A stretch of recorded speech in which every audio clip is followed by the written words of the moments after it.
Learning process तो हमने पहले ही लर्निंग के बारे में, प्रोसेस का मतलब क्या होता है, ये कैसे कैसे लर्निंग आखिर होता है। तो जैसे होता है ना, किसी चीज़ को हम देखते हैं, समझते हैं, सोचते हैं, फिर कोशिश करते हैं कि उसको याद रखने की। तो क्या है, वो पूरा एक प्रोसेस है। ऐसा तो नहीं है कि कोई टैबलेट है, खा लिया याद हो गया। No, it is a process. ये धीरे धीरे ग्रेजुअली एक इवेंट के तौर पे ये होता रहता है। तब हम चीज़ों को समझते हैं, फिर हमारे बिहेवियर में भी क्या होता है, चेंजेस देखने को मिलता है। तो हमने नेचर में पहले भी पढ़ा था कि लर्निंग क्या है, एक प्रोसेस है, कोई प्रोडक्ट नहीं है। तो बिल्कुल वही है, लर्निंग प्रोसेस के बारे में पढ़ते कि क्या है लर्निंग प्रोसेस। तो learning process is a sequence of mental event.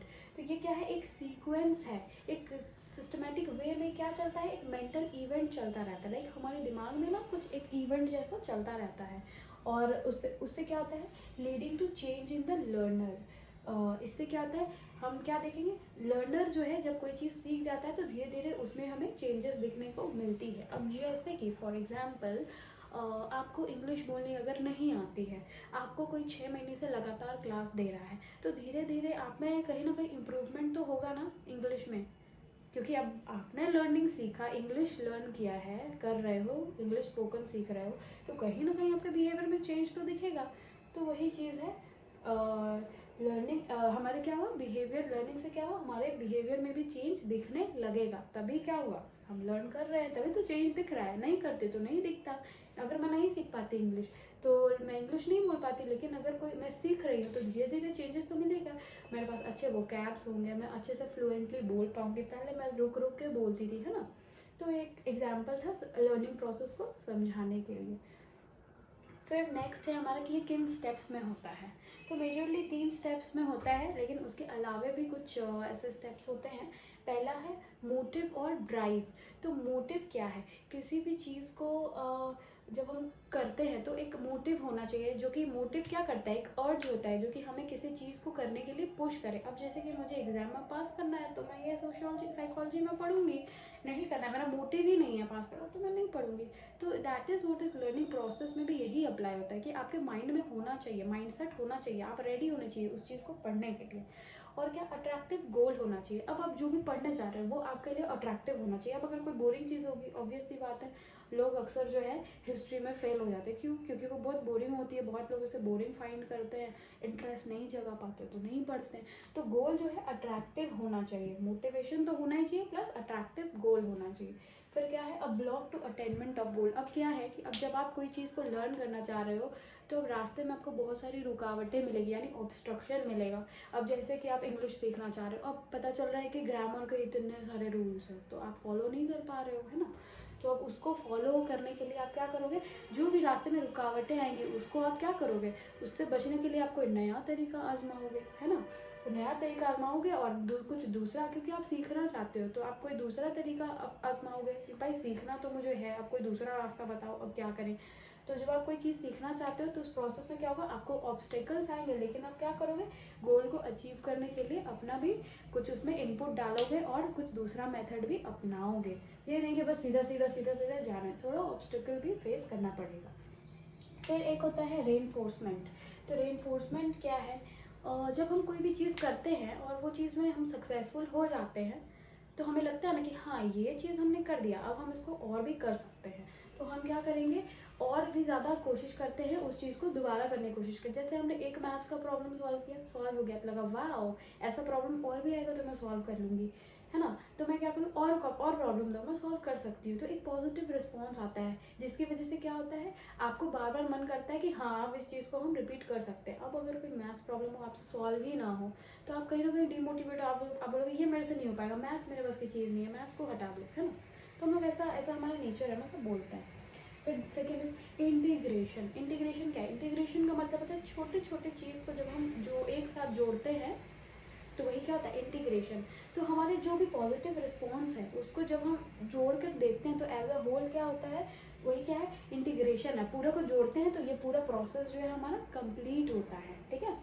फिर नेक्स्ट इज लर्निंग सिचुएशन। तो लर्निंग सिचुएशन का मतलब क्या होता है, किसी भी चीज़ को बस नॉलेज गेन कर लेना इज़ नॉट लर्निंग। तो हमें क्या करना है, सिर्फ स्किल्स को एक्वायर नहीं करना, बल्कि हमारे बिहेवियर में भी क्या है, वो चेंज जो है हमें वो चेंज हमारे बिहेवियर में हमें दिखना चाहिए, तभी क्या हुआ, लर्निंग सिचुएशन सही होता है। क्योंकि अगर हम सीखते जा रहे हैं और हमारे बिहेवियर में कोई चेंज ही नहीं है तो क्या फ़ायदा। अब जैसे कि मुझे साइकिल चलाना सीखना है, मैं बोल रही हूँ कि हाँ मैं सीख रही हूँ, बट अगर कोई मुझे साइकिल दे दे और मैं बोलूँगी मैं नहीं चला पाऊँगी, तो मेरे बिहेवियर में चेंज ही नहीं आया, तो किस बात का लर्निंग, है ना। तो यही है लर्निंग सिचुएशन। अब हम लोग नेक्स्ट क्या देखेंगे, ट्रांसफ़र ऑफ लर्निंग। तो जो लर्निंग है हमारा, कैसे किसी परिस्थिति में ये ट्रांसफ़र हो जाता है, तो देखते हैं, जानते हैं क्या है ये आखिर ट्रांसफ़र ऑफ लर्निंग। लोगों का ट्रांसफ़र होते हुए सुना है कि भाई ट्रांसफ़र हो गया, उसी तरीके से लर्निंग भी जो है ट्रांसफ़र होता है।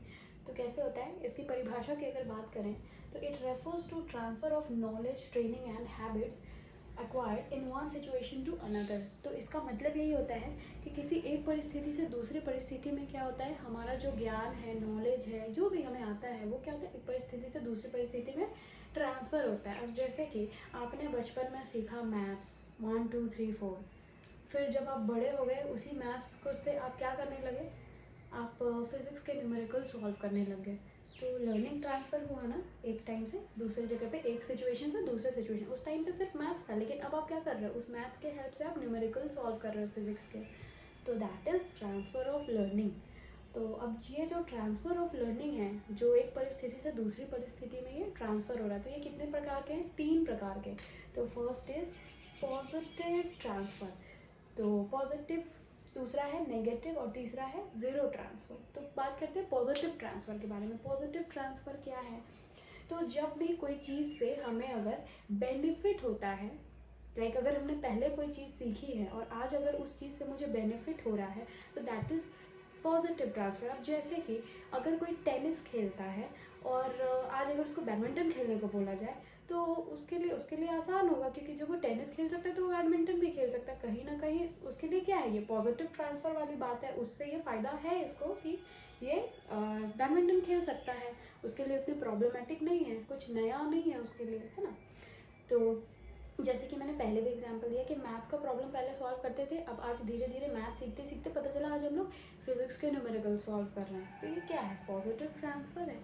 अब बात करते हैं नेगेटिव ट्रांसफ़र की। तो ये वो ट्रांसफ़र है जो कि आपने कुछ ऐसी चीज़ें सीख ली, बट अब इससे क्या आपको दिक्कत हो रही है आगे कुछ भी सीखने में। अब जैसे कि एग्जाम्पल, हम बट का प्रोनाउंसिएशन करते हैं, बट BUT को बट बोलते हैं, PUT को पट नहीं बोलते हैं, हम लोग पुट बोलते हैं। तो ये क्या है, कहीं ना कहीं ये एक नेगेटिव ट्रांसफ़र है कि हम सोच रहे हैं पहले वाला ऐसा था तो ये वाले को ऐसे क्यों नहीं बोल सकते, है ना। अब जैसे कि बहुत लोग हैं जो कि इंडिया में बहुत सारे अलग अलग स्टेट्स हैं, ठीक है। अब किसी बंगाली से अगर हिंदी बोलता है तो आप तुरंत पकड़ लेते हो कि वो जो है बंगाली है, क्यों, आप उसके एक्सेंट से पकड़ लेते हो। वो नहीं चाहते हुए भी वो क्या हो रहा है, उसमें कहीं ना कहीं वो ट्रांसफ़र आ चुका है, वो एक्सेंट आ चुका है, उससे लोग पकड़ लेते हैं कि ये क्या है, बंगाली है। तो ये क्या है, नेगेटिव ट्रांसफ़र। अब बात करते हैं ज़ीरो ट्रांसफ़र की। तो ज़ीरो ट्रांसफ़र क्या होता है, जहाँ पे कि कोई ना गेन हो रहा है ना लॉस हो रहा है। जैसे कि आप हिस्ट्री पढ़ रहे हो, आपने इकोनॉमिक्स पढ़ा या नहीं पढ़ा है या क्या होगा उससे कोई लेना देना नहीं है, तो that is no profit no loss. इसमें ज़ीरो ट्रांसफ़र, यही क्या है, ज़ीरो ट्रांसफ़र, कोई दिक्कत नहीं है। चाहे आपने पढ़ा हो पहले, चाहे आपने नहीं पढ़ा, उसको इकोनॉमिक्स से हिस्ट्री का कोई लेना देना नहीं है, ठीक है ना, तो उससे कुछ रिलेट होने जाना है। तो यही क्या है हमारा ज़ीरो ट्रांसफ़र। तो ये था हमारा टाइप्स ऑफ लर्निंग एंड उसका ट्रांसफ़र ऑफ लर्निंग एंड उसका टाइप्स। अगर कोई प्रॉब्लम हो तो आप कमेंट करके उसमें पूछ सकते हो, that will be clarified. Thank you.